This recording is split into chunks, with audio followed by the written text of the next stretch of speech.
Els orígens de la Fundació Habitat 3 estan en l'any 2014, en unes reflexions que va fer la taula del tercer sector sobre com a sector es podia contribuir a millorar el problema del dèficit d'habitatge social a Catalunya. Per una persona, disposar d'un habitatge digne és fonamental en el sentit que és la base per al desenvolupament de la vida personal, de la vida privada, de la vida de família. Difícilment podem concebre el desenvolupament d'una persona sense habitatge.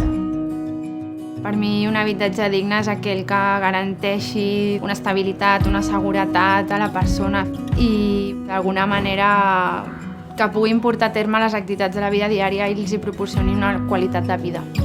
La meva feina consisteix en donar un suport puntual, setmanal, a persones que viuen aquí a Sant Eloi, són un col·lectiu concret, en aquest cas són persones que tenen un trastorn mental greu però que porten una vida totalment normalitzada.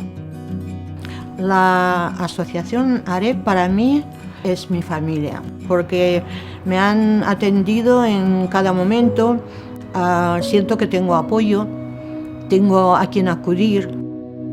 Nosaltres el que intentem aportar crec que és seguretat, és una relació de confiança. Sense aquesta relació, aquest vincle, és molt difícil treballar.